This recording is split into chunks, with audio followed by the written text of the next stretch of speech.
Some predators don't hide in alleys or shadows. Some smile through phone cameras, whisper promises across borders, and wait, patiently, for the moment a woman lets her guard down.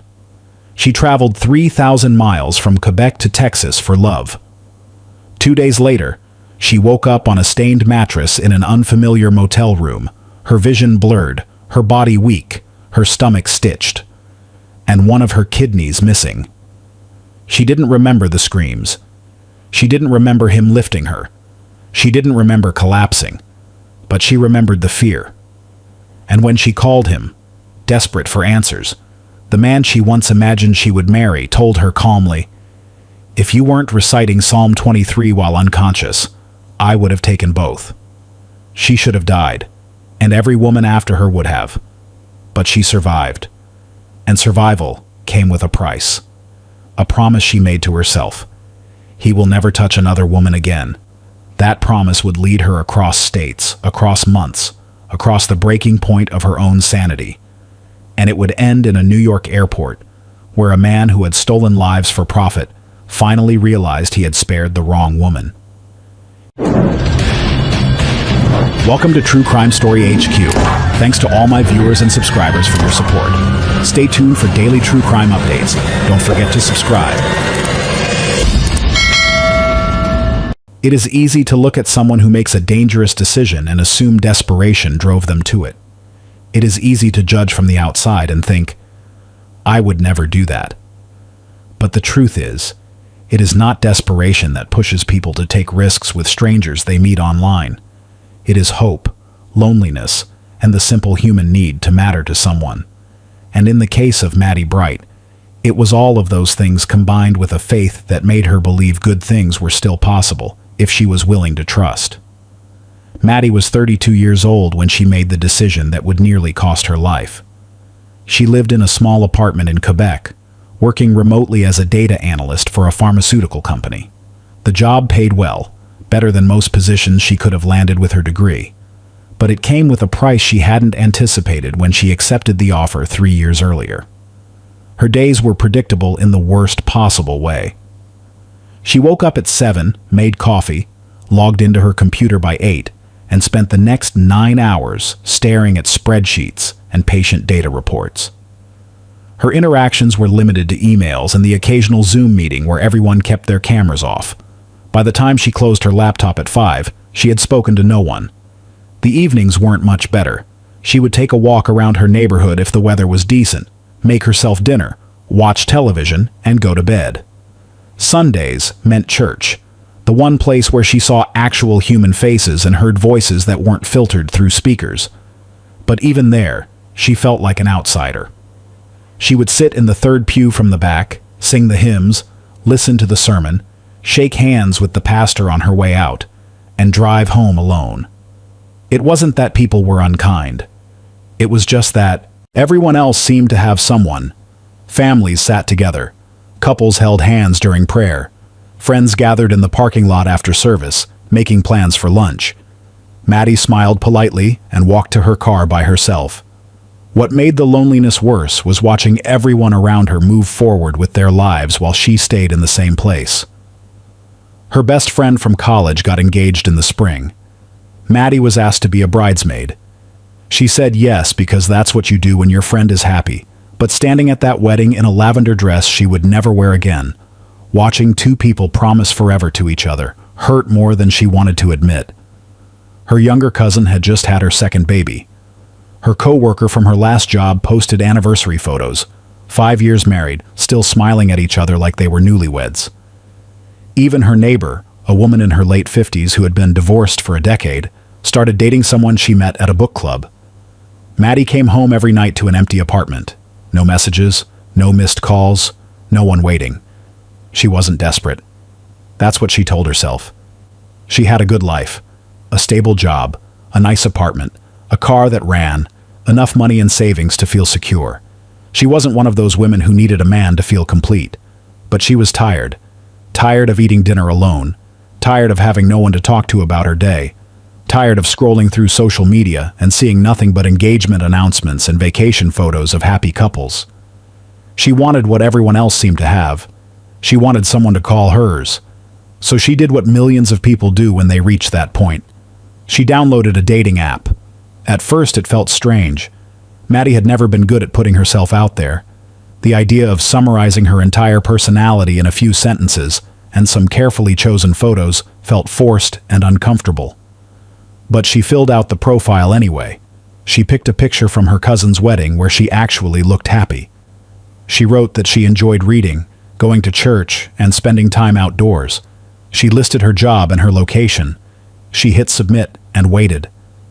The first few days brought a handful of messages, most of them one-liners that clearly had been copy-pasted to dozens of women. A few bad first dates followed, men who talked only about themselves, men who looked nothing like their photos, men who made it clear within the first 10 minutes that they were only interested in one thing. Maddie started to think maybe this wasn't going to work for her either. Then she matched with Alex Cobbs. His profile was different from the others. It was polished without being flashy. His photos showed a clean-cut man with a warm smile. He wasn't posing shirtless in a bathroom mirror or holding up a fish he'd caught. He looked normal, approachable, safe. His bio mentioned that he valued faith, family, and fitness. He listed his job as a medical equipment sales consultant based in Austin, Texas. What caught Maddie's attention most was the scripture reference at the bottom of his profile, Proverbs 18:22. She looked it up later that night. He who finds a wife finds a good thing and obtains favor from the Lord. For a woman who had spent years praying for a partner, it felt like a sign. Alex's first message wasn't like the others she had received. He didn't just say, "Hey, what's up?" or ask for her number in the first sentence. He asked about her work. He wanted to know what she did as a data analyst and if she enjoyed it. He complimented her smile in a way that didn't feel creepy. He asked what church she attended and if she had a favorite Bible verse. Maddie found herself typing out long responses, actually thinking about her answers instead of giving short, polite replies. They talked for weeks. Not just messages, actual conversations. He suggested they move to video calls, and when they did, he looked exactly like his photos. He showed her around his apartment. It was modest, but clean. He introduced her to his dog, a golden retriever named Samson. He asked about her family, her hobbies, her dreams. He listened when she talked. He sent her flowers on her birthday, delivered right to her door even though they had never met in person. The card said, "To my future wife, I'm praying for the day we meet." Maddie cried when she read it. Not because it was over the top, but because it was the most thoughtful thing anyone had done for her in years. Alex started calling her that in their conversations, his future wife. At first it felt fast, but the more they talked, the more natural it seemed. He told her he had been praying for someone like her, someone who valued faith, someone who wanted a real relationship, not just something casual, someone who understood what it meant to build a life with another person. He made her feel seen in a way she hadn't felt in years. After about a month of talking, Alex started planting the idea. "When are you coming to see me?" he would ask. At first, Maddie laughed it off. 3,000 miles was a long way to travel for someone she had never met in person. What if it was awkward? What if the connection they had online didn't translate to real life? But Alex was patient. He didn't push. He just kept mentioning it, asking if she had ever been to Texas, telling her about places he wanted to take her, restaurants they could try, parks they could visit. Eventually, the idea didn't seem so far-fetched. Maybe it was time to take a chance. Maybe this was what faith looked like, trusting that something good could come from stepping outside your comfort zone. Maddie told him she was thinking about it, and Alex immediately made it easier for her to say yes. He offered to pay for half of her flight. He promised to pick her up from the airport personally. He sent her his full address, his phone number, and even a photo of the guest room in his apartment where she would stay. "You'll be safe with me," he said. "I promise." Maddie wanted to believe him. She needed to believe him. So she went online, found a flight that worked with her schedule, and booked the ticket. Her hands shook as she entered her credit card information. This was really happening. She was going to meet him. She was going to see if this could turn into something real. But Maddie made one decision that she would regret for the rest of her life. She told no one about the trip. Not her parents, not her sister, not her friends from church. She didn't post about it on social media. She didn't mention it at work. She convinced herself that it was better this way. If things went well, she would tell everyone when she got back. If things didn't work out, no one would know she had taken such a big risk. She didn't want people asking questions or telling her she was being reckless. She didn't want anyone talking her out of it. So she kept it to herself. She packed her suitcase in private. She left for the airport without telling a soul where she was going. Even when she arrived in Texas, Maddie kept up the act. She texted her family like everything was normal. She sent photos of her work-from-home setup that were actually taken in Alex's apartment. She posted a picture of her coffee on Instagram with a caption about a relaxing week off. No one suspected anything. Why would they? Maddie had always been responsible. She had always made safe choices.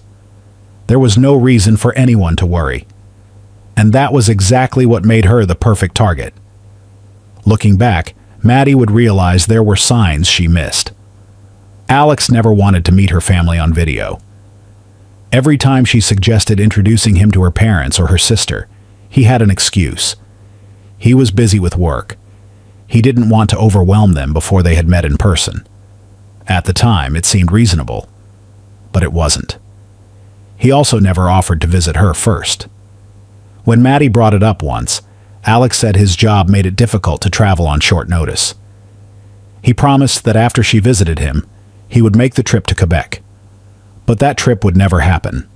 The biggest red flag, the one Maddie would replay in her mind 1,000 times afterward, was the questions he asked about her health. He wanted to know her blood type. He asked if she had ever had surgery.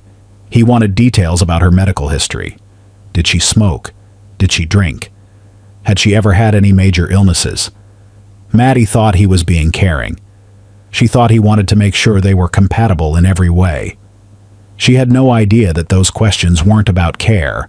They were about inventory. Alex wasn't falling in love with her. He was evaluating her, and she had passed every test. There are still more to be revealed, but we invite you to take a moment to give this video a like as we dig deeper. Maddie's flight landed at Austin Bergstrom International Airport on a Thursday afternoon in late September. She had barely slept the night before. Her stomach had been in knots for the entire 3-hour flight. She kept checking her phone, rereading Alex's last message. "Can't wait to see you. I'll be right outside the gate." Now that she was actually here, the nervousness hit her in full force. What if he looked different in person? What if the chemistry they had online didn't exist face to face? What if this entire trip was a mistake? She pulled her carry-on bag behind her as she walked through the terminal, scanning the crowd for a face she had only seen through a screen. Then she saw him. Alex was standing near the arrival gate, holding a bouquet of white roses. He looked exactly like his photos. Same warm smile, same clean-cut appearance, same approachable energy. When their eyes met, his face lit up. He walked toward her with the kind of confidence that made her feel like she had made the right decision.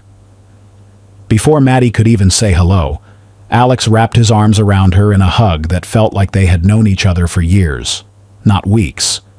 "You're even more beautiful in person," he said, pulling back just enough to look at her. Maddie felt her anxiety melt away. He was real. He was kind. Maybe this really could work. The drive to his apartment took about 20 minutes.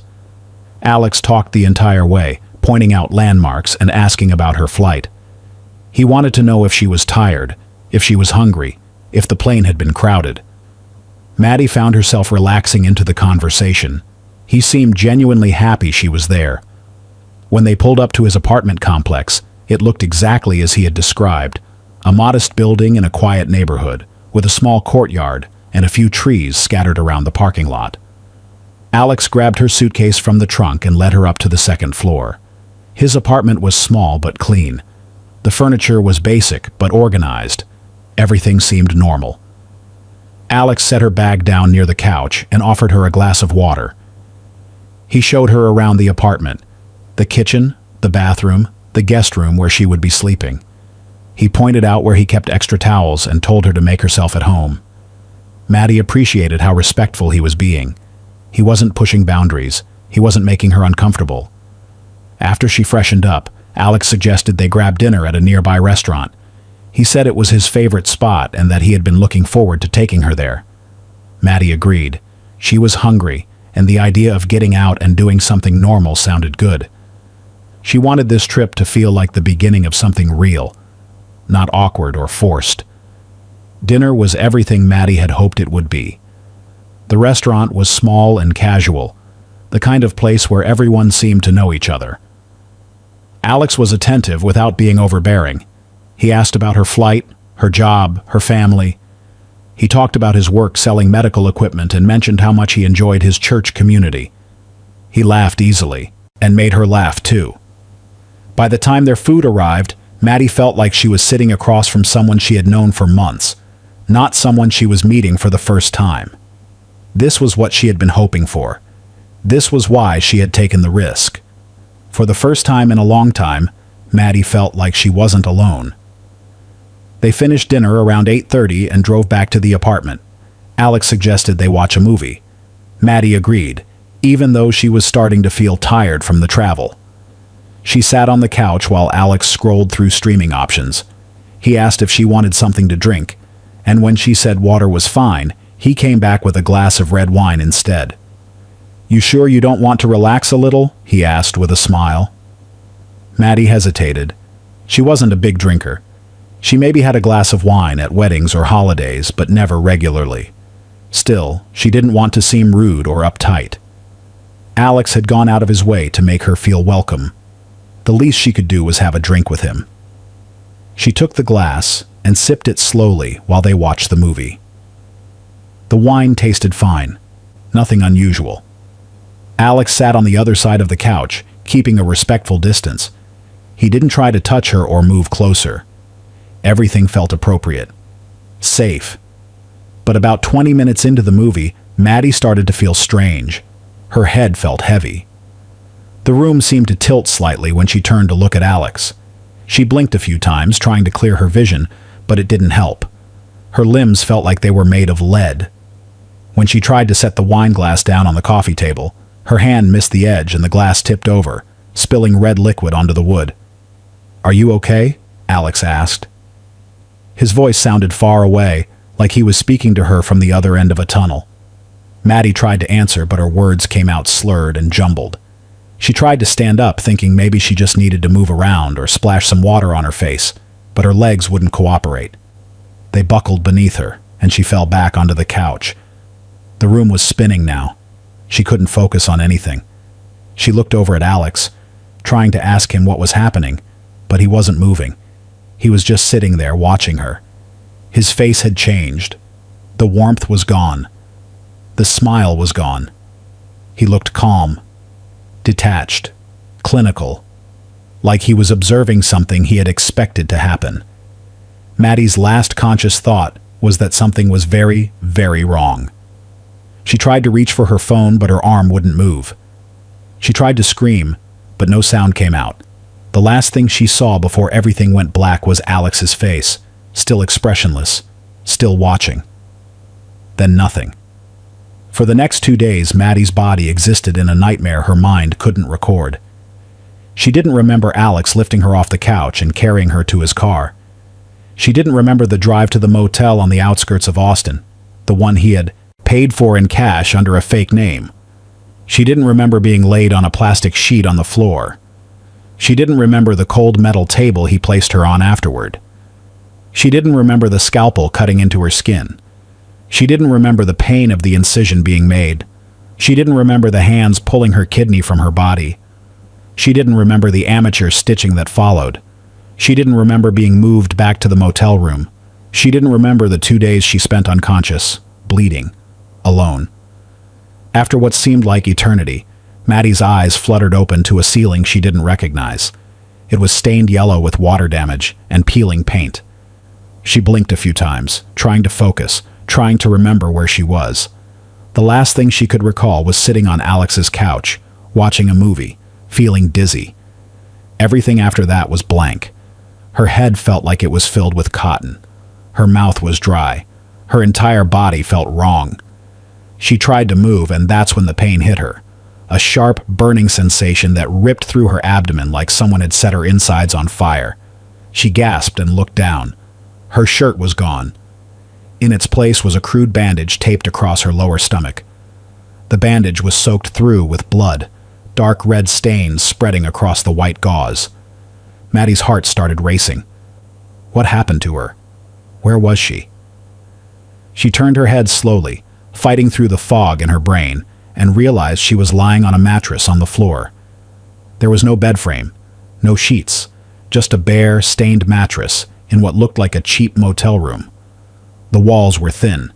She could hear traffic outside, the hum of cars passing by, the distant sound of someone shouting.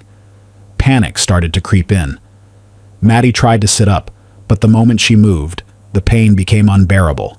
She fell back onto the mattress, breathing hard, tears stinging her eyes. She was too weak. Her body wouldn't cooperate. She turned her head to the side and saw her phone lying on the floor just a few inches away. It might as well have been a mile. She reached out her arm, stretching as far as she could, every movement sending waves of agony through her stomach. Her fingers brushed against the edge of the phone. She stretched further, biting down on her lip to keep from crying out, and finally grabbed it. Her hands were shaking so badly she could barely unlock the screen. She pulled up Alex's contact and hit call. It rang once, twice, 3 times. Then it went to voicemail. Maddie's breath caught in her throat. She tried again. Same result. No answer. Where was he? Why wasn't he picking up? She looked down at the bandage again. Blood was still seeping through. Whatever had happened to her, it was bad. She needed help. She needed someone to tell her what was going on. Her fingers hovered over the screen for a moment before she did the only thing she could think of. She dialed 911. The operator answered on the second ring. 911, what's your emergency? The voice was calm, professional, but Maddie could barely get the words out. Her voice came out as a whisper, broken and weak. I need help. I don't know where I am. I'm bleeding. I think something happened to me. The operator asked her to describe her location, but Maddie didn't know. She had no idea where she was. She forced herself to move, dragging her body toward the window. Every inch was excruciating. She gritted her teeth and pulled herself up just enough to peer outside. Across the parking lot, she saw a faded sign, Lone Star Motel. She squinted at the smaller text below it and read the address out loud to the operator, her voice shaking. Stay on the line, the operator said. Help is on the way. 12 minutes later, paramedics broke into the motel room. They found Maddie barely conscious, lying in a pool of her own blood. One of them knelt beside her and checked her pulse while the other examined the bandage on her stomach. Jesus Christ, one of them muttered. This is a surgical incision. They worked quickly, asking her questions she couldn't fully answer. What's your name? How old are you? Do you know what happened? Maddie tried to respond, but the words wouldn't come. Everything was too heavy, too confusing. They loaded her onto a stretcher and rushed her to the ambulance. The ride to Del Seaton Medical Center was a blur. Maddie drifted in and out of consciousness, aware only of the siren above her and the voices of the paramedics speaking in urgent tones. In the emergency room, Dr. Felix Harding took one look at Maddie's abdomen and knew this wasn't an accident. He had been an ER doctor for 15 years. He had seen gunshot wounds, stab wounds, car accident injuries. But this was different. The incision was clean, deliberate, but the stitching was amateur. Whoever had done this had surgical knowledge, but not professional training. He carefully removed the bandage, and Maddie winced at the pain. The wound underneath was red and inflamed. Infection was already setting in. Dr. Harding ordered an immediate CT scan. He needed to know what they were dealing with. 30 minutes later, the results came back. Dr. Harding stood in front of the monitor, staring at the images in disbelief. He had suspected something was missing based on the location of the incision, but seeing it confirmed on the screen was different. He walked back to Maddie's bed, where she was lying with her eyes half closed, too exhausted to keep them open. He pulled up a chair and sat beside her. His expression was grim. "Ms. Bright," he said gently, "I need to tell you something very difficult." Maddie's eyes opened slowly. She looked at him, waiting. "What?" she whispered. Dr. Harding hesitated for a moment, choosing his words carefully. "Your left kidney is missing. It's been surgically removed. This wasn't a medical procedure. This was done illegally." Maddie stared at him. She heard the words, but they didn't make sense. Missing? Surgically removed? She tried to sit up, but the pain forced her back down. "What do you mean, missing?" she asked, her voice barely audible. "Someone took it," Dr. Harding said quietly. "You've been the victim of organ theft." The room started to tilt. Maddie couldn't breathe. Her chest felt tight. Her vision blurred. This couldn't be real. This couldn't be happening. 2 hours later, her phone rang. Maddie was still in the hospital bed, hooked up to an IV, her mind racing with questions she didn't have answers to. She looked at the screen. It was Alex. Her hands shook as she picked up the phone and answered. "Alex," her voice cracked. "Where are you? What happened to me?" There was a pause on the other end. Then his voice came through, calm, cold, emotionless. "You're awake." "Good." Maddie's stomach dropped. Something in his tone was wrong. "What did you do to me?" she asked, her voice rising. "I did what I had to do," Alex said simply. Maddie felt like she was going to be sick. "You took my kidney?" she whispered. "One of them." "Yes." The words hit her like a punch to the chest. She couldn't process it, couldn't understand it. "Why?" she asked, tears streaming down her face. "Because you were perfect," Alex said, his voice flat, "healthy, the right blood type, and because you trusted me." Maddie sobbed into the phone. "How could you—" But Alex cut her off. "If you weren't reciting Psalm 23 while you were unconscious," he said, "I would have taken both." The line went dead. Maddie sat there in the hospital bed, trembling, the phone still pressed to her ear. She stared at the screen, at his name, at the call that had just ended. She should be dead. That's what he was saying. She should be dead right now, with both kidneys gone, left to bleed out in that motel room. The only reason she was alive was because of something she didn't even remember doing. Because she had prayed in her sleep. Because somewhere in the darkness of unconsciousness, her mind had reached for the one thing that had always brought her comfort. Scripture. And that had been enough to make him stop. Maddie lay back against the pillow, her body shaking with sobs she couldn't control. She was alive. But at what cost? Part of her was gone, taken by a man she had trusted. A man she had flown 3,000 miles to meet. A man she had believed was her future. And now she was lying in a hospital bed in a city she didn't know, with a wound that would never fully heal, trying to understand how her life had turned into a nightmare in less than 48 hours. She closed her eyes, but all she could see was Alex's face. Calm, detached, watching her collapse. She would never forget that look. And she would never forgive herself for not seeing it coming. The day after Maddie regained enough strength to speak coherently, a police officer came to her hospital room. He introduced himself as Detective Raymond Torres from the Austin Police Department. He pulled up a chair beside her bed and took out a notepad.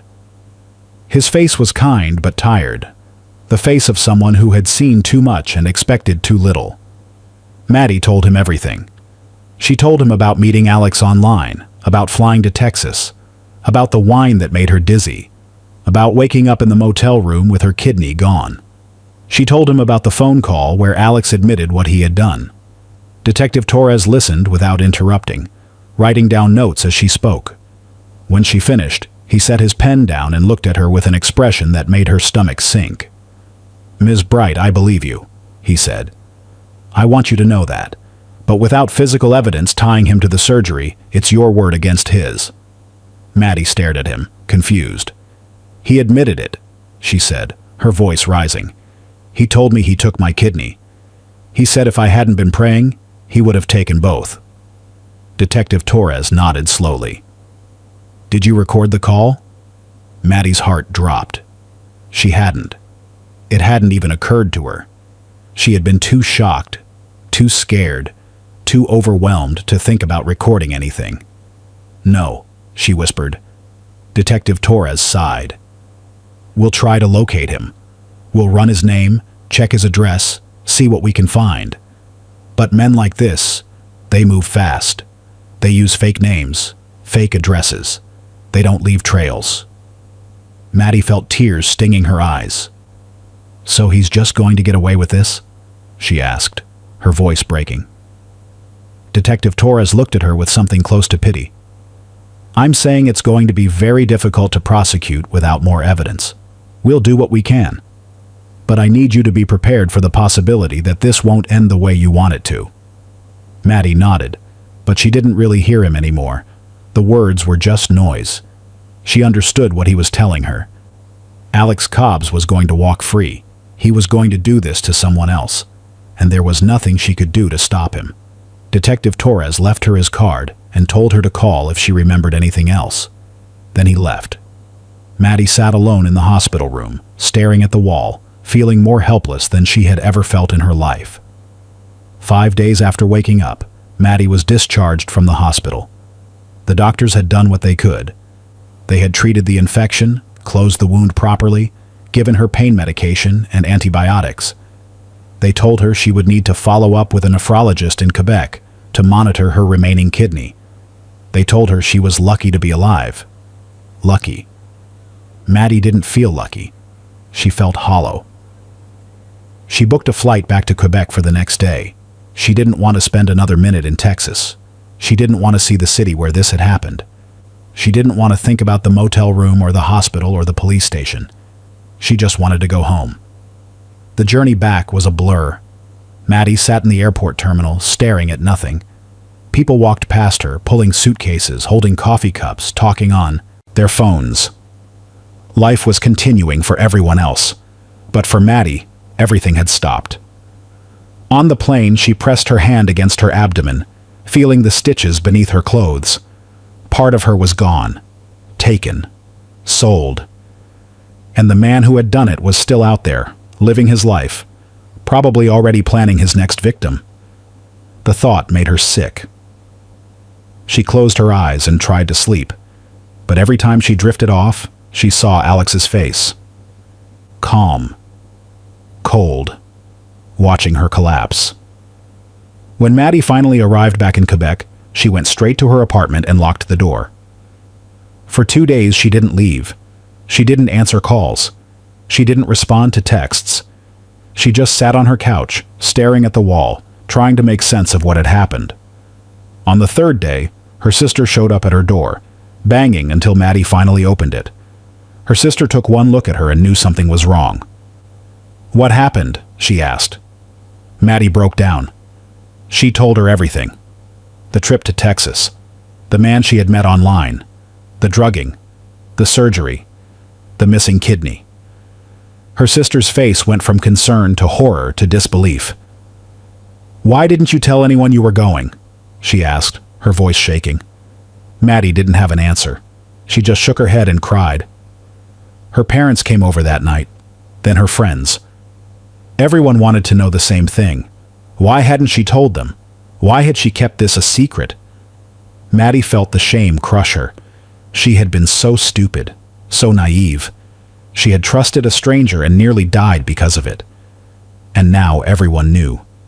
Everyone was looking at her like she was broken, like she was a victim. And maybe she was. But that didn't make it any easier to accept. Her mother hugged her and told her it wasn't her fault. Her father said he would find a lawyer, that they would make sure Alex paid for what he did. But Maddie knew better. She had already heard what Detective Torres said. There was no evidence, no case, no justice. Maddie tried to return to normal. She went back to work, logging into her computer and staring at spreadsheets like nothing had happened. She attended church on Sundays, sitting in the same pew she always sat in, singing the same hymns. She had dinner with her family. She answered texts from friends. But nothing was the same. She couldn't sleep without seeing his face. Some nights she woke up screaming, drenched in sweat, her hand instinctively going to her abdomen to make sure she was still whole. Other nights she didn't sleep at all. She would lie awake, staring at the ceiling, replaying every moment of that trip, looking for the signs she had missed. She couldn't eat without feeling nauseous. Food tasted like nothing. She forced herself to eat because she knew she had to, but every meal felt like a chore. She couldn't be around men without flinching, even her father, even her brother-in-law. If a man stood too close to her in the grocery store, her heart would race. If a man smiled at her on the street, she would look away, her body going rigid with fear. She knew it wasn't rational. She knew not every man was Alex. But her body didn't care. Her body remembered what had happened, and it refused to trust again. Her sister convinced her to see a therapist. Maddie didn't want to. She didn't want to sit in a room and talk about what had happened. She didn't want to relive it. But she went anyway because she didn't know what else to do.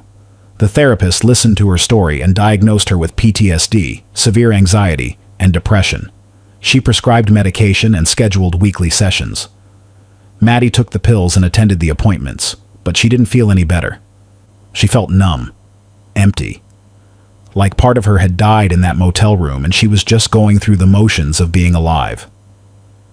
6 months after the attack, Maddie was sitting in her apartment at 2 a.m, unable to sleep.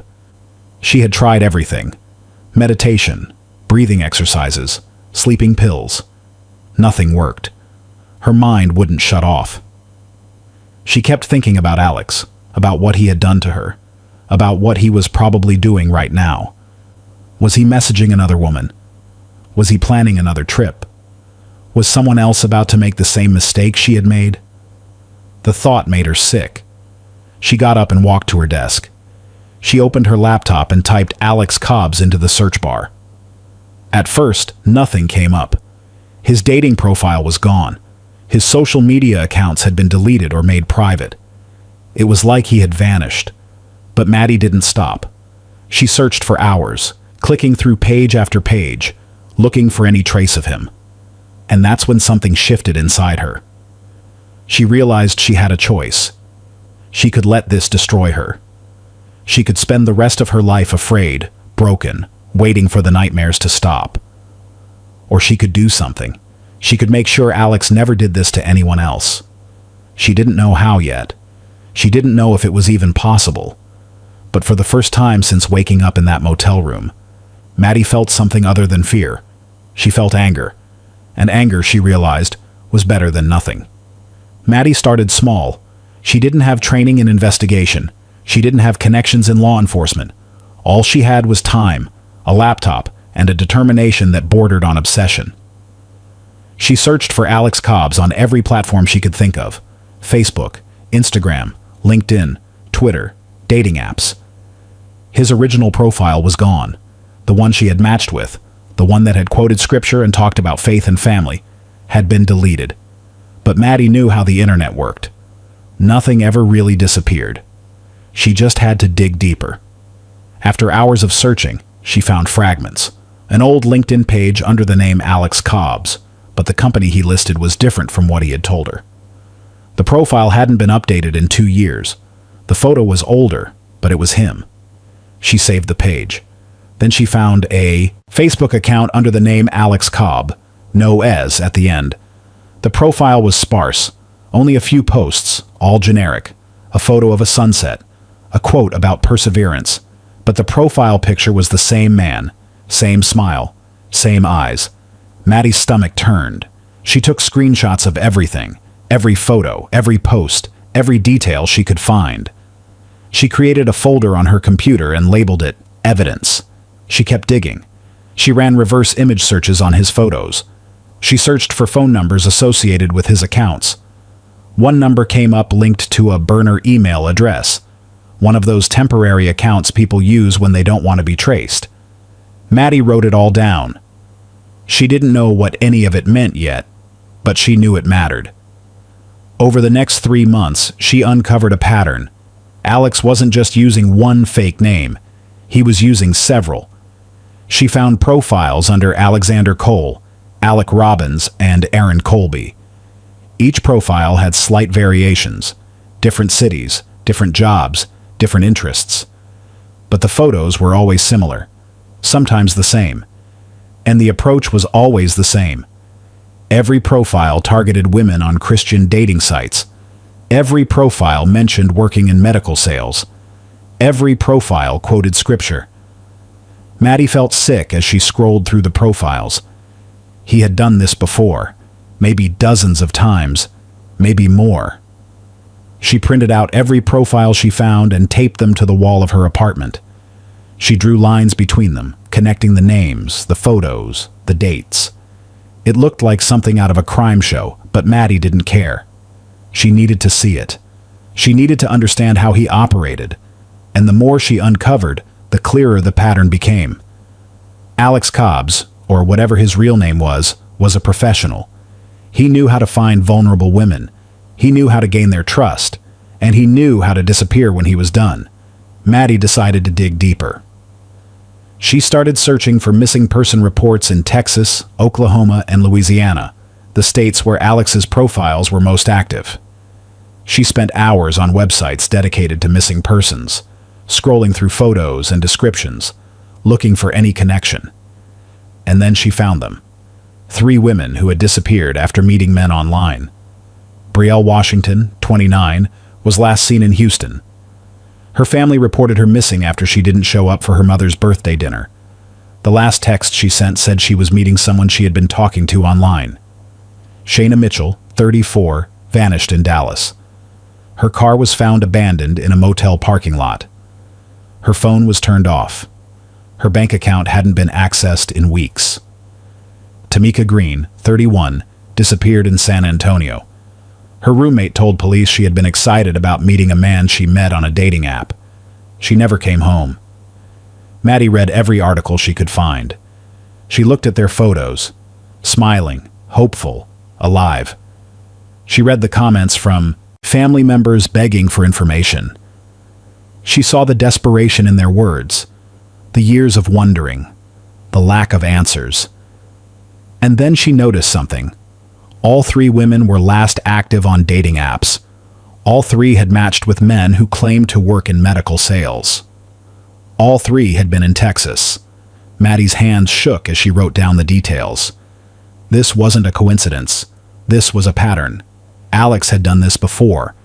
And these women, Brielle, Shayna, Tamika, they hadn't survived. Maddie created a spreadsheet. She listed every detail she could find. Dates, locations, phone numbers, names, physical descriptions. She cross-referenced everything. She compared the timelines of the women's disappearances with the activity on Alex's profiles. The connections were undeniable. When Brielle went missing, one of Alex's profiles was active in Houston. When Shayna disappeared, another profile was active in Dallas. When Tamika vanished, he had been using a profile based in San Antonio. Maddie stared at the spreadsheet, her heart pounding. She had proof. Not the kind of proof that would hold up in court. Not yet. But proof that Alex Cobbs was responsible for more than just what he had done to her. Her life became the investigation. She stopped going to work. She called in sick for a week, then another week, then eventually just stopped showing up. Her boss called and left voicemails asking if she was okay. Maddie didn't respond.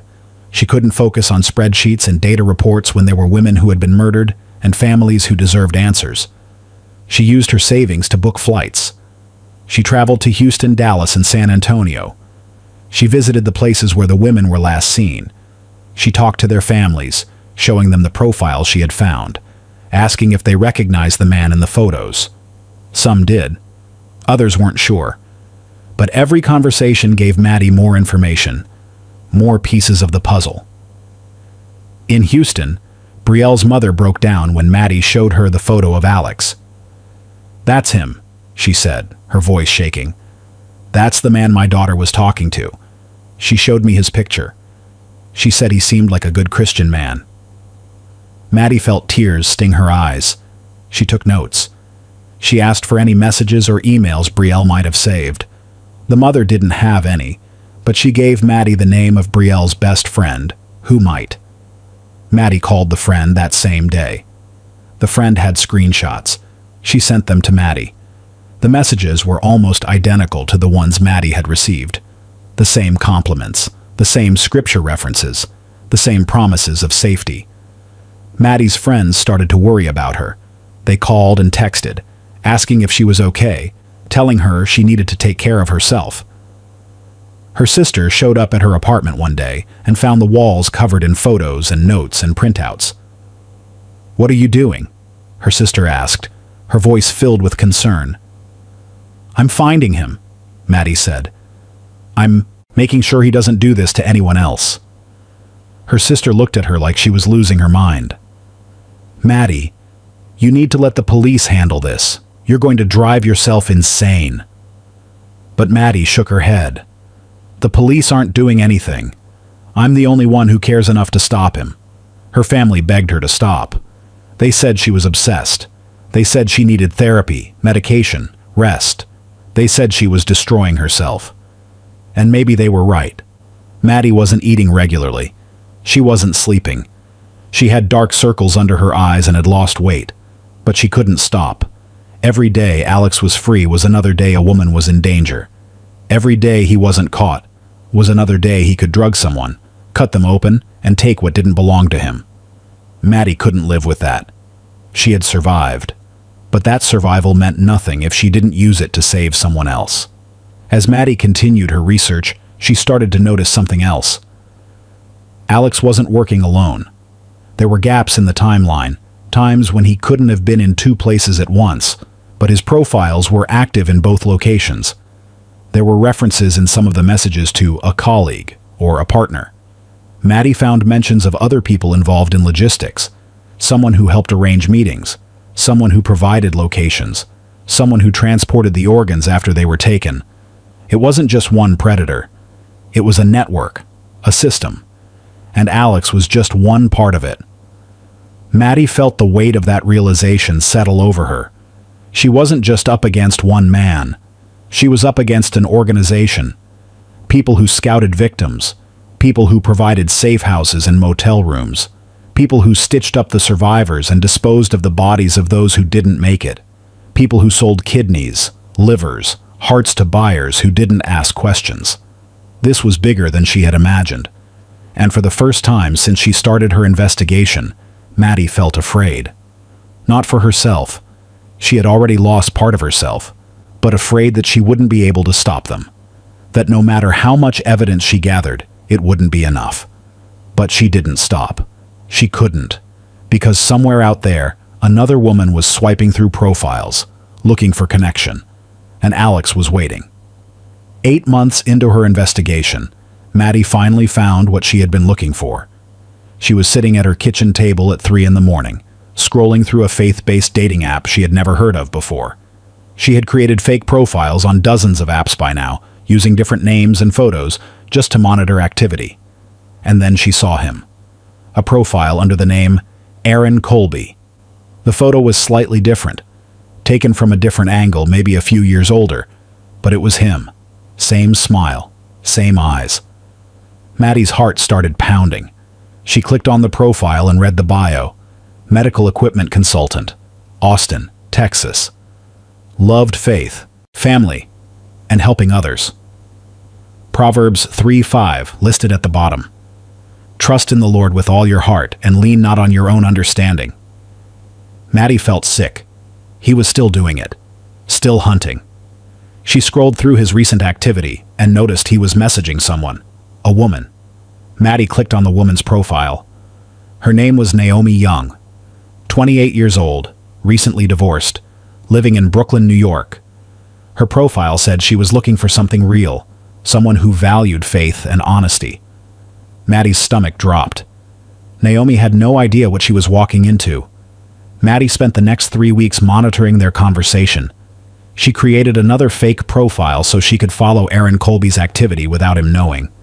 She watched him build the same trap he had built for her. The compliments came first. You have a beautiful smile. Your faith really shines through in your profile.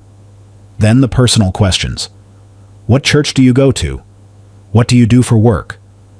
What are you looking for in a partner? Naomi responded to everything. She seemed hopeful, excited.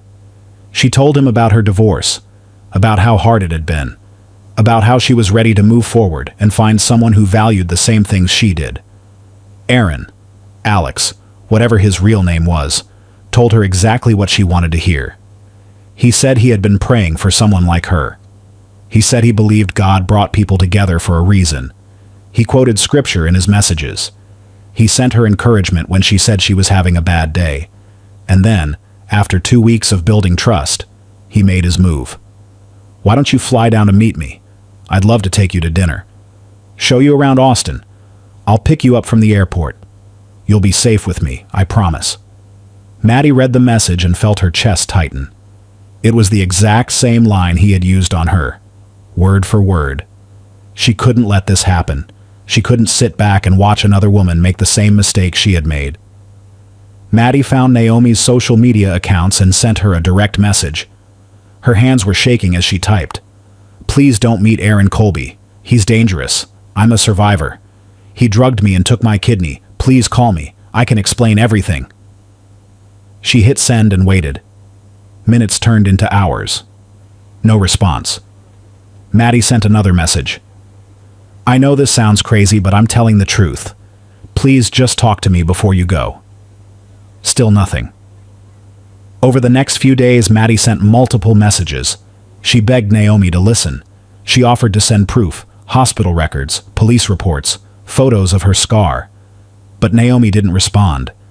And then, one morning, Maddie tried to send another message and realized she had been blocked. Naomi thought she was a crazy person. Maybe even a jealous ex. Maddie felt helpless. She stared at the screen, trying to figure out what to do next. She couldn't just let this happen. She couldn't let another woman get hurt. That's when she realized she needed law enforcement. She couldn't do this alone anymore. Maddie called the New York Police Department. She was transferred 3 times before she finally reached someone who would listen. A detective named Lauren Smith answered. Maddie explained the situation as calmly as she could, but even as she said the words out loud, she knew how insane it sounded. I'm calling because a man in Texas is planning to meet a woman in New York, and I believe he's going to drug her and harvest her organs. There was a long pause on the other end of the line.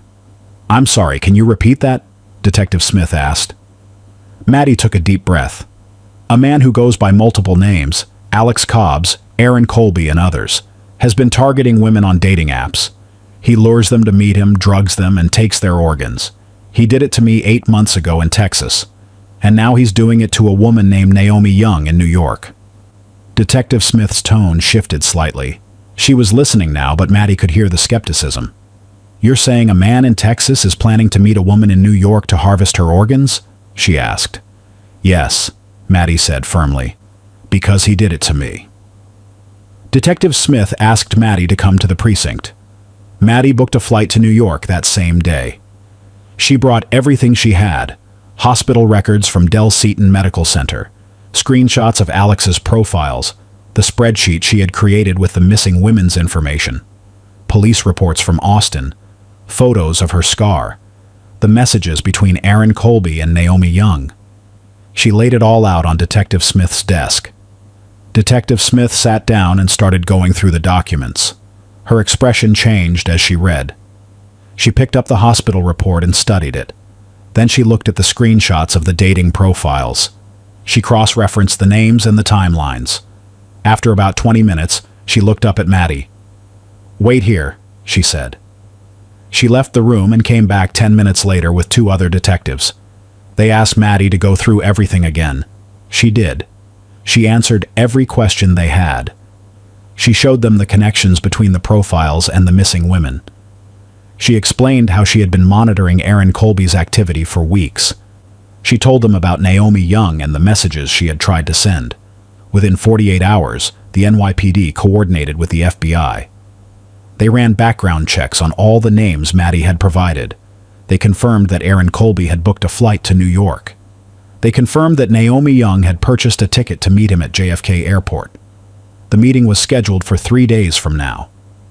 Detective Smith called Maddie and asked her to come back to the precinct. When Maddie arrived, there were federal agents in the room.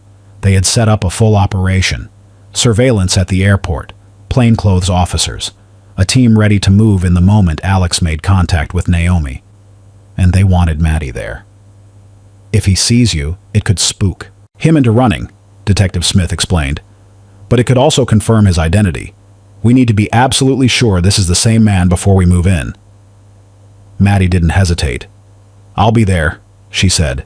She had spent 8 months tracking him, 8 months gathering evidence, 8 months living with the fear that he was out there hurting other women. This was her chance to stop him. This was her chance to make sure no one else ended up in a motel room, bleeding and alone, missing part of themselves. Detective Smith nodded. We'll brief you on the plan, but I need you to understand, this is dangerous. If he recognizes you, we don't know how he'll react. Maddie looked Detective Smith in the eye. I don't care, she said. He took part of me. He tried to kill me. And he's going to do it again if we don't stop him. I'll do whatever it takes. The agents exchanged glances. They could see the determination in Maddie's face. This wasn't just about justice for her. This was personal. This was survival. And Maddie had already proven she was willing to fight for it. They spent the next 2 days preparing. They reviewed the plan over and over. They showed Maddie photos of the airport layout. They explained where she would stand, where the officers would be positioned, what to do if Alex tried to run. Maddie absorbed every detail. She didn't sleep the night before. She sat in her hotel room, staring at the ceiling, thinking about what was about to happen. The next morning, Maddie stood in front of the mirror and looked at herself. She hadn't seen Alex in 8 months. She had lost weight. Her face was thinner. There were dark circles under her eyes. But she was still here. She was still alive. And she was about to come face to face with the man who had tried to make sure she wasn't. She took a deep breath, grabbed her jacket, and headed to the airport. This was it. The moment she had been working toward for 8 months. The moment that would decide whether another woman lived or died. Maddie wasn't scared anymore. She was ready. At JFK Airport, Terminal 4. On a fateful Wednesday afternoon, the terminal was packed with travelers dragging suitcases, families saying goodbye, business people rushing to catch flights. Plainclothes officers were positioned throughout the terminal, by the coffee shop near the restrooms, standing casually by the windows pretending to check their phones. To anyone else, they looked like regular passengers. But Maddie knew exactly where each one was standing. She had memorized the plan. She knew the signals. She knew what to do if something went wrong. Now all she had to do was wait.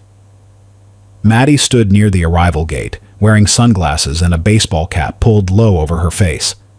Her heart was pounding so hard she could feel it in her throat. She hadn't seen Alex in 10 months. 10 months since she woke up in that motel room. 10 months since she heard his voice on the phone admitting what he had done. 10 months since her life had been torn apart. But she would never forget his face. She had seen it every night in her nightmares. She had stared at his photos for hours while building her case. She knew every detail. The shape of his smile, the way his eyes looked when he lied, the calm expression he wore when he watched her collapse. She would know him anywhere. At 3:47 p.m., passengers started filing off the plane. Maddie's breath caught in her chest. She scanned every face, her hands clenched into fists at her sides. And then she saw him. Alex stepped into the terminal carrying a bouquet of yellow roses. He was smiling, that same warm, approachable smile he had worn when he picked her up from the airport in Austin.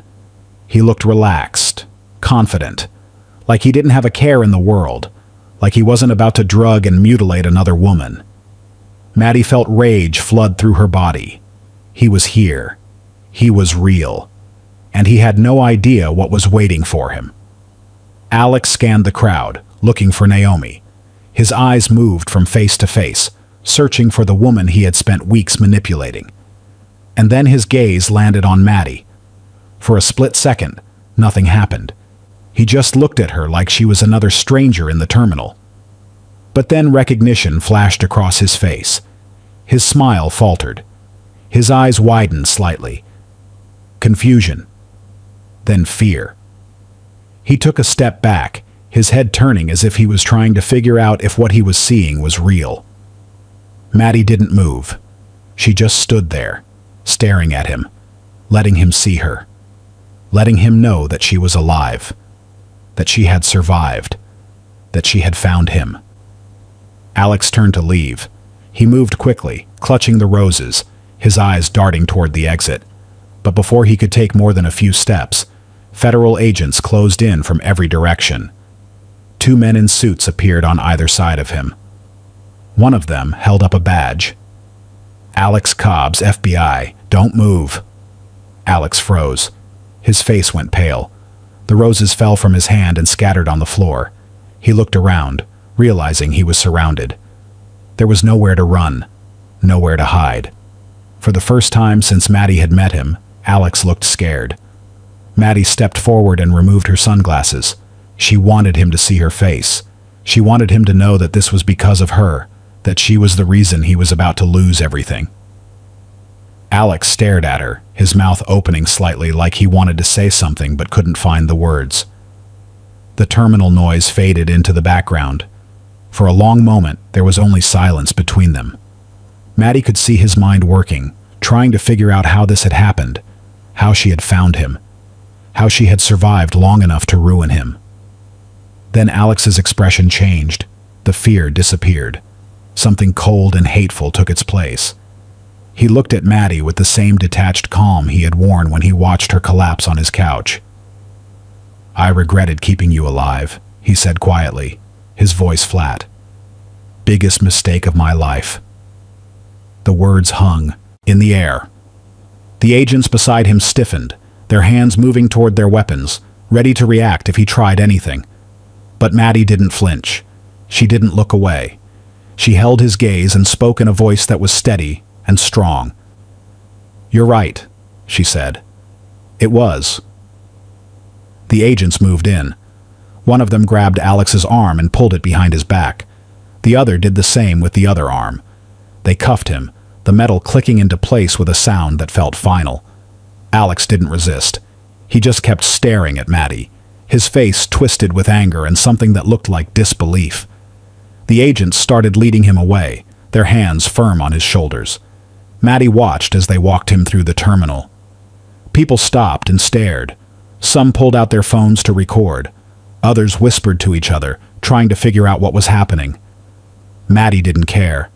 She just stood there, watching Alex disappear into the crowd, knowing that this time he wouldn't escape. 30 minutes later, Naomi Young arrived at the terminal. She was wearing a sundress and carrying a small overnight bag. She looked nervous but excited. She scanned the crowd, looking for Aaron Colby, looking for the man she thought was going to take her to dinner and show her around Austin, looking for the man who had promised her safety. Instead, she was met by 2 NYPD officers who approached her calmly and asked her to come with them. Naomi's face filled with confusion. "What's going on?" she asked. "Is something wrong?" One of the officers smiled gently. "You're not in trouble, but we need to talk to you. It's important." They escorted Naomi into a private room away from the terminal. Detective Lauren Smith was waiting inside. Naomi sat down, her hands gripping the straps of her bag, her eyes wide with confusion and fear.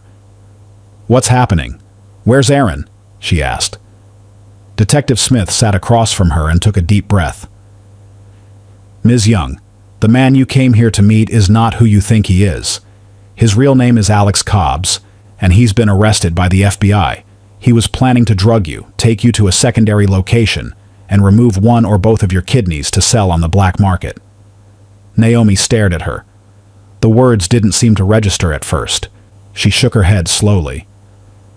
"No," she said. "That can't be right. Aaron he's a good person. We've been talking for weeks. He goes to church. Detective Smith cut her off gently. "I know this is hard to hear, but we have evidence. Hospital records, missing person reports, testimonies from families of women who disappeared after meeting him online, and we have a survivor. She's the reason we were able to stop him before he hurt you." Naomi's face went pale. "A survivor?" she whispered. Detective Smith nodded. "She's here. Would you like to meet her?" The door opened and Maddie walked in. Naomi looked up at her, tears already streaming down her face. Maddie looked tired, worn down, but there was something strong in her expression, something that told Naomi she had been through hell and come out the other side. Naomi stood up, her legs shaking. You're the one who stopped him?" she asked, her voice breaking. Maddie nodded. "I tried to message you. I tried to warn you, but you didn't believe me." Naomi's face crumpled. "I thought you were crazy. I thought you were just, I don't know, jealous or something. I blocked you." She covered her face with her hands and sobbed. "I was going to meet him. I was going to get in his car. I was going to trust him." Maddie stepped forward and knelt beside Naomi's chair. She reached out and gently touched her arm. "You're safe now," she said quietly. "He can't hurt you. He can't hurt anyone anymore." Naomi looked at her through tears. "Why did you do this? Why did you spend so much time trying to find him?" Maddie's voice was steady, but there was emotion behind it, raw and real. "Because I made a promise. The day I woke up in that hospital and realized what he had done to me, I promised myself that he would never touch another woman again. And he won't." Naomi reached out and grabbed Maddie's hand, squeezing it tight. "You saved my life," she whispered. Maddie squeezed back. "I survived so you could," she said. The two women sat there for a moment, connected by a trauma that Naomi would never fully experience, but would carry with her for the rest of her life. Detective Smith watched from the side of the room, her expression somber. She had been a detective for 12 years. She had seen a lot of cases. But this one was different. This one had been solved not because of law enforcement, but because of a survivor who refused to let her trauma win. A woman who had turned her pain into purpose. And because of that, another woman got to go home. Outside the room, in a holding area, Alex Cobb sat in handcuffs, waiting to be transported. He stared at the wall, his face blank. He didn't look regretful. He didn't look guilty. He just looked like a man who had been caught. And for the first time in his life, there was no way out. Alex Cobb was taken into custody immediately after his arrest at JFK Airport. He was transported to a federal holding facility where investigators attempted to interrogate him. Alex refused to speak without a lawyer. He sat in the interrogation room with his arms crossed, staring at the wall, saying nothing. But the investigators didn't need his confession. The evidence they were about to uncover would speak louder than anything he could say. Within hours of his arrest, a search warrant was executed on Alex's apartment in Austin, Texas. What they found inside was enough to confirm everything Maddie had been saying for the past 8 months. The apartment looked normal at first glance. Clean, organized, nothing out of place. But when investigators opened the closet in the bedroom, they found a locked metal case.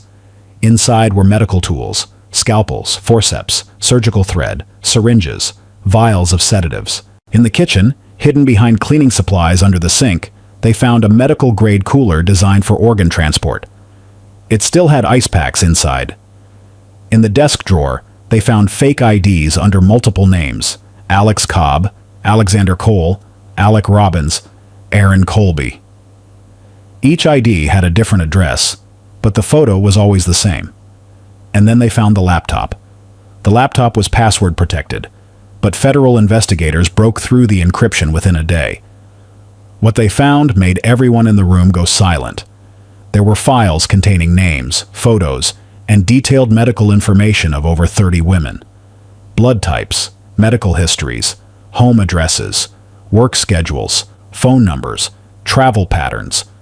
Each woman had been researched, tracked, and categorized.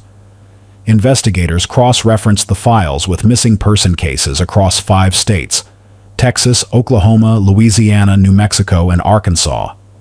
They were able to identify 7 women who had disappeared after meeting Alex online. 4 bodies were eventually recovered in shallow graves outside Austin and Houston. 3 women were still missing. Every single victim had been healthy, young, and had a desirable blood type.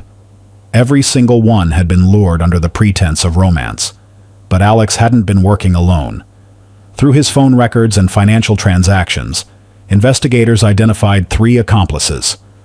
Darnell Booker was a surgical nurse who had been fired from a hospital in Dallas 2 years earlier for stealing medication.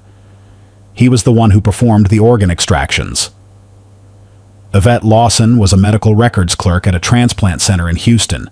She provided patient information and helped identify potential buyers, people on transplant waiting lists who were willing to pay for organs outside the legal system. Trey Sullivan was a logistics coordinator who transported the organs from the extraction sites to the buyers.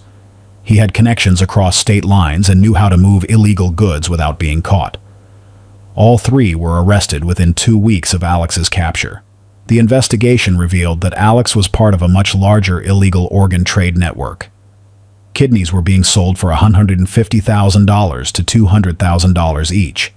The buyers were wealthy individuals who were desperate for transplants and couldn't or wouldn't wait for legal donations. Some were dying and had been on waiting lists for years. Others simply didn't want to wait. The network operated across state lines, which made it a federal crime. And as investigators dug deeper, they uncovered connections to similar operations in Canada and Mexico. Maddie's case became part of a larger international trafficking investigation led by Interpol. What had started as one woman's search for justice had exposed an entire criminal enterprise. Alex Cobbs was charged with 7 counts of kidnapping, 4 counts of first-degree murder, organ trafficking, conspiracy to commit murder, and interstate trafficking. If convicted on all counts, he faced life in prison without the possibility of parole. The trial began 6 months after his arrest. The prosecution's case was airtight. They presented Maddie's testimony, hospital records, digital evidence, and financial records.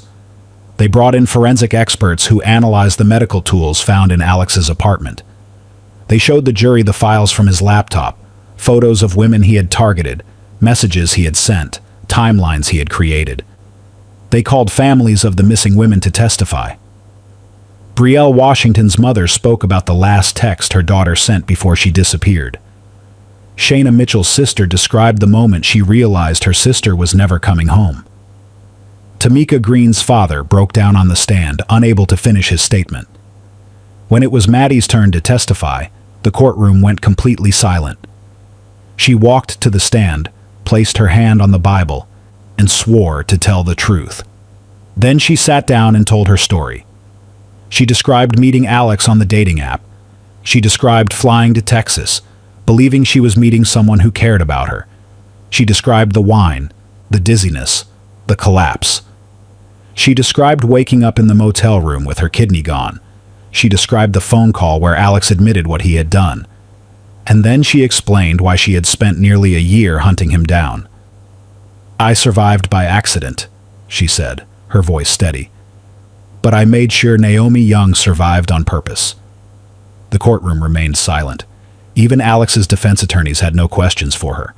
Alex's defense team tried to argue that the evidence was circumstantial. They claimed Alex had been framed. They suggested that Maddie was mentally unstable and had fabricated the entire story. But the evidence was overwhelming. The jury saw the medical tools. They saw the files on the laptop. They heard the testimonies from multiple families. They saw the financial transactions. There was no reasonable doubt. The jury deliberated for less than 4 hours. When they returned, the verdict was read. Guilty on all counts. Alex showed no emotion. He sat in his chair, staring straight ahead, his face blank. Maddie, sitting in the gallery, closed her eyes and exhaled for what felt like the first time in over a year. 3 weeks later, Alex appeared for sentencing. The courtroom was packed. Families of the victims filled the benches. Maddie sat in the front row. One by one, family members were given the opportunity to read impact statements. Brielle Washington's mother stood and described the agony of not knowing what had happened to her daughter for over 2 years. Shayna Mitchell's sister talked about the guilt she felt for encouraging her sister to try online dating. Tamika Green's father tried to speak, but broke down halfway through and had to sit down. Then the judge invited Maddie to speak. She stood, her hands steady, her voice clear. "You told me you regretted keeping me alive," she said, looking directly at Alex. "But I don't regret surviving, because my survival meant Naomi Young got to live. And every woman you plan to hurt after her is safe now. You lose. I win. And you'll spend the rest of your life knowing that the woman you tried to destroy is the reason you're in prison." Alex stared at her, his jaw clenched, but he said nothing. The judge sentenced Alex Cobbs to life in prison, without the possibility of parole. His accomplices received sentences ranging from 15 to 30 years. As Alex was led out of the courtroom in handcuffs, he didn't look back. He didn't look at Maddie. He didn't look at the families. He just walked out, and the door closed behind him. Outside the courthouse, Maddie was surrounded by reporters. Cameras flashed. Microphones were shoved in her face. She declined most of the interview requests, but she made one statement, speaking directly into the camera. "If you're using online dating, trust your instincts. If something feels wrong, it probably is. And if someone asks too many questions about your health, walk away." Then she turned and walked away, leaving the cameras behind. But what Maddie and the world didn't know was that Alex was far from over yet.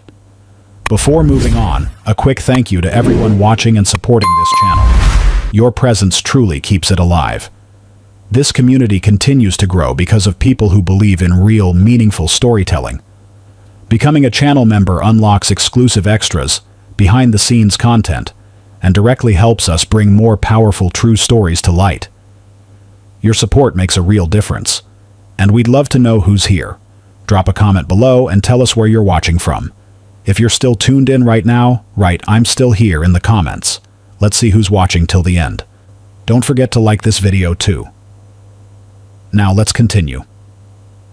6 months after his sentencing, Alex Cobbs was housed at a medium-security federal facility in Oklahoma. To the guards and staff, he appeared to be a model prisoner. He was quiet, compliant, never caused trouble. He followed the rules, participated in prison programs, and kept to himself. There were no incidents, no fights, no disciplinary reports. On paper, Alex looked like someone who had accepted his fate. But that was exactly what he wanted them to think. For 6 months, Alex had been planning. He studied the guard rotations, memorized their schedules, noted when security was most relaxed. He watched the cameras, figured out their blind spots, and mapped out every inch of the outdoor recreation yard.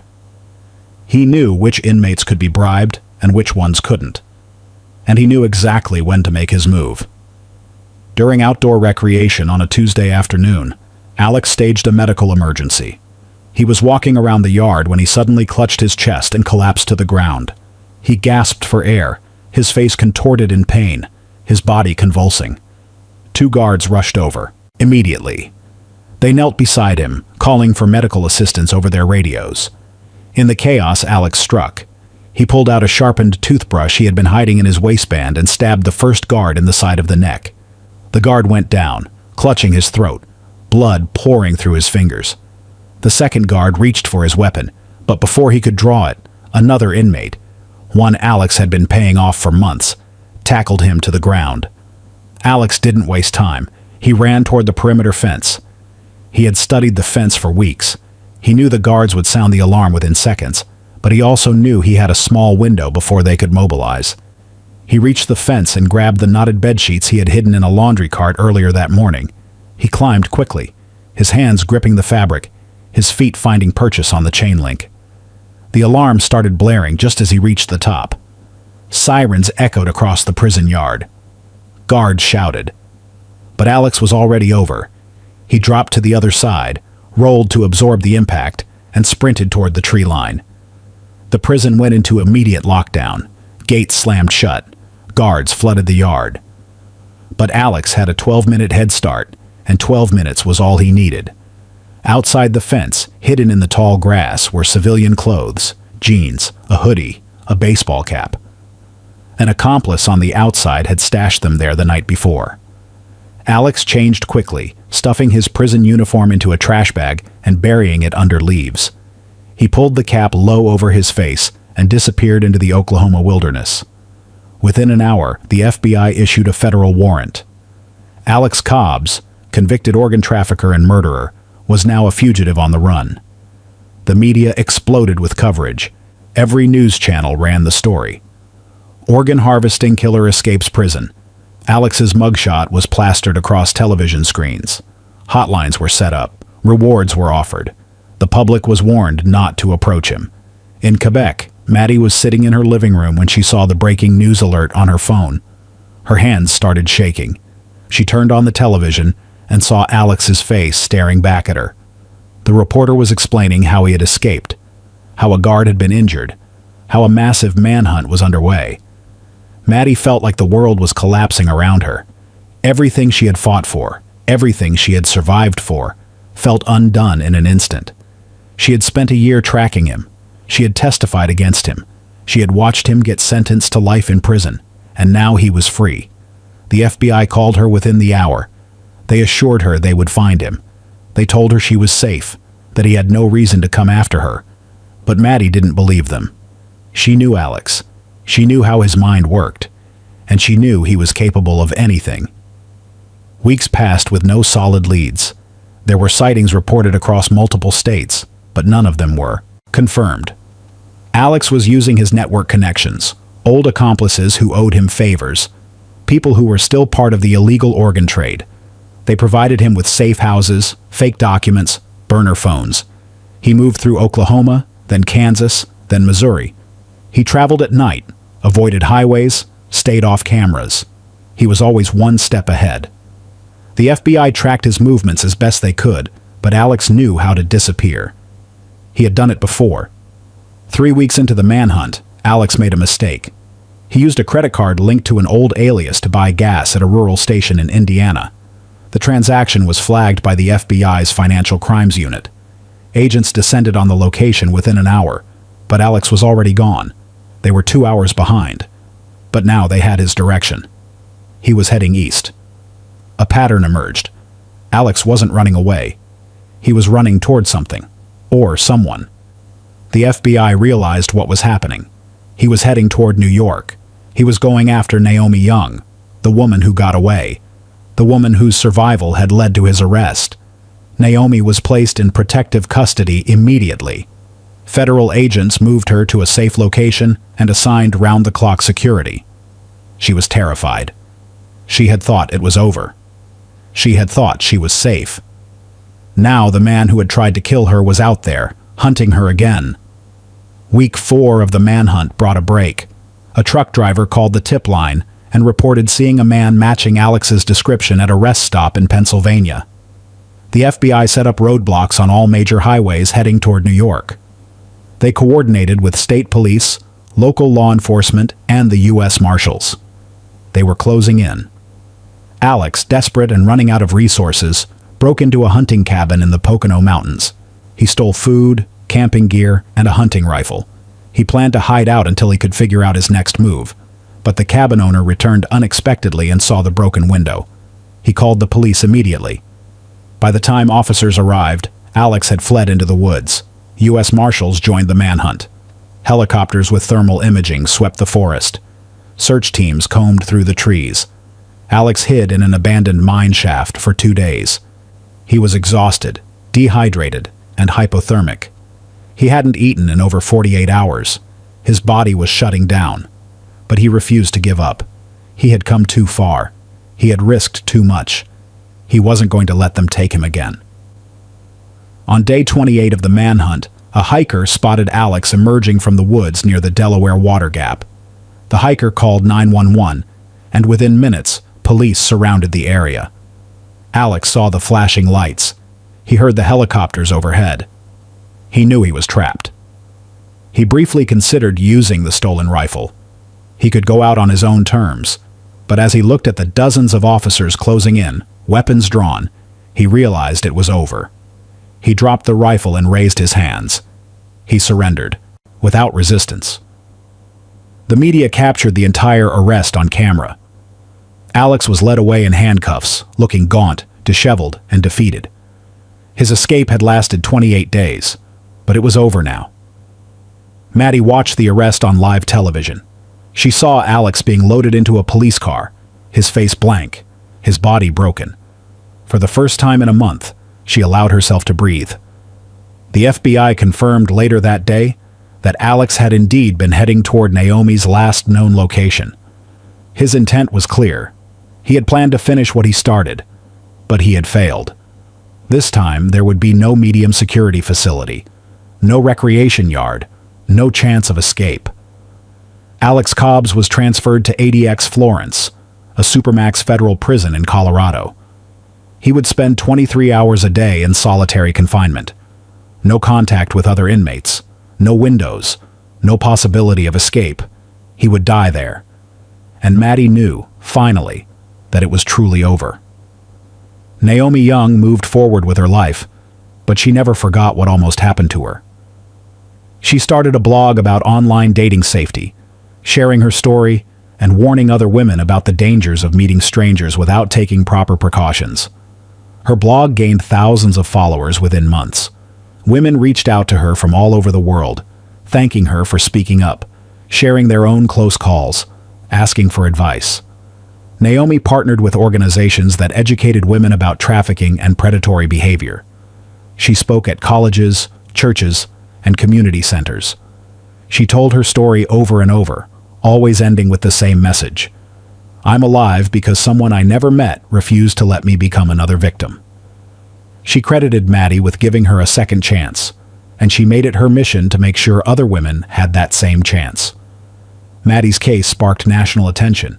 News outlets covered the story for weeks. Documentaries were made. Podcasts dissected every detail. And with that attention came action. Legislators introduced new bills aimed at stricter regulations on organ transplant networks, enhanced background checks for medical professionals, and increased penalties for organ trafficking. Some of the bills passed, others didn't. But the conversation had started.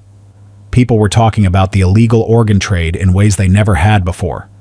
Families of missing persons began pushing for their cases to be reopened. Law enforcement agencies started sharing information across state lines. The network that Alex had been part of was being dismantled piece by piece. It wasn't enough to bring back the women who had died, but it was something. Maddie returned to Quebec after the trial. She attended therapy regularly, working through the trauma that still woke her up at night. She reconnected with her family, who had watched her disappear into the investigation for a year and were relieved to have her back. But Maddie knew she couldn't just go back to her old life. She couldn't sit at a desk analyzing data and pretend nothing had happened. So she started a nonprofit organization called the Second Chance Foundation. It was dedicated to helping survivors of trafficking and assault rebuild their lives. Maddie used her savings to rent a small office space. She hired a part-time counselor. She set up hotlines and resources. She reached out to other survivors and offered them a place where they would be heard, believed, and supported.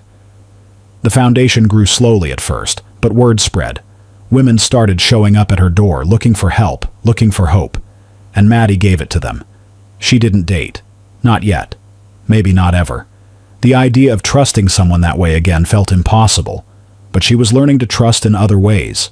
She trusted her family. She trusted her therapist. She trusted the women who came to her foundation and shared their stories. And slowly she was learning to trust herself again, to believe that what happened to her didn't define her, that she was more than a victim, that she had a purpose. On quiet days, Maddie would drive to the cemeteries where Brielle Washington, Shayna Mitchell, and Tamika Green were buried. She would place flowers on their graves. She would whisper apologies for not finding Alex sooner, for not being able to save them. But she also whispered promises. She told them their deaths weren't in vain. She told them that because of what happened to them, other women were safe now. She told them they mattered. 2 years after waking up in that motel room, Maddie sat in her office at her foundation. A young woman sat across from her, holding a cup of tea with shaking hands. She was 23 years old. She had been trafficked for 6 months before she escaped. She didn't know where to go or who to trust. But someone had given her Maddie's number, and now she was here, telling her story, looking for help. Maddie listened. She didn't interrupt. She didn't judge. She just listened. And when the young woman finished, Maddie reached across the desk and took her hand. "You're safe now," Maddie said, "and we're going to help you rebuild, one step at a time." The young woman nodded, tears streaming down her face. "Thank you," she whispered. Maddie smiled. "You don't have to thank me. You survived. That's what matters." At night, Maddie would look at the scar on her abdomen. It had faded over time, but it was still there. A permanent reminder of what she had lost: her kidney, her innocence, her ability to trust easily. But it was also a reminder of what she had gained: strength, purpose, survival. She had turned her pain into something meaningful. She had taken the worst thing that ever happened to her and used it to help others. And that meant something. One evening, Maddie's phone rang. It was Naomi. "I have news," Naomi said, her voice bright with excitement. "I got engaged." Maddie felt genuine happiness wash over her. "That's wonderful," she said. "You deserve every happiness." Naomi laughed. "I never thought I'd trust someone again. But I do. And it's because of you. You showed me that surviving means more than just being alive. It means living." That night, Maddie sat alone in her apartment, thinking about the promise she had made to herself 2 years ago. He will never touch another woman again. She had kept that promise.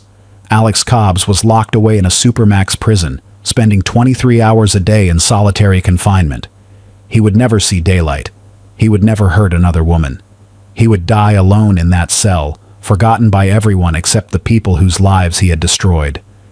And Maddie had made sure of it. She had discovered that survival isn't just about staying alive. It's about making sure the life you saved, your own, means something. And Maddie's life meant something now. It meant hope for other survivors. It meant justice for the women who didn't make it. It meant that one person, armed with courage and refusal to be silenced, could change the world. Alex Cobbs is serving life at ADX Florence, a supermax federal prison in Colorado. He will never be eligible for parole. He will die in solitary confinement, with no contact, no windows, and no hope of escape. His accomplices are behind bars, serving sentences ranging from 15 to 30 years. Naomi Young is married now. She works as an advocate for trafficking survivors, speaking at events and educating women about online safety. Maddie Bright runs the Second Chance Foundation, helping survivors rebuild their lives one step at a time. She has one kidney, but she has something far more valuable: purpose. She has the knowledge that her pain saved a life, that her survival meant another woman got to live. Every year, thousands of people are trafficked for their organs. Most don't survive. Most don't get justice. But Maddie's story proves that one person, armed with courage, persistence, and a refusal to be silenced, can make a difference. If you're using online dating, remember this: meet in public first. Tell someone where you're going. Trust your instincts. Never travel long distances to meet someone you've never met in person. Your safety is worth more than any connection. If this story moved you, if it opened your eyes, if it made you think twice about the dangers hiding behind a smile on a screen, share it. Share it with someone you love. Share it with someone who's looking for connection online. Because the next woman Alex Cobbs targets could be your sister, your friend, your daughter. Hit that subscribe button, turn on notifications. Join this community of awareness, survival, and justice. Stories like Maddie's don't just inform, they save lives. Your share, your comment, your voice could be the thing that keeps someone safe. Thank you for watching. Stay safe, stay aware, and never stop fighting.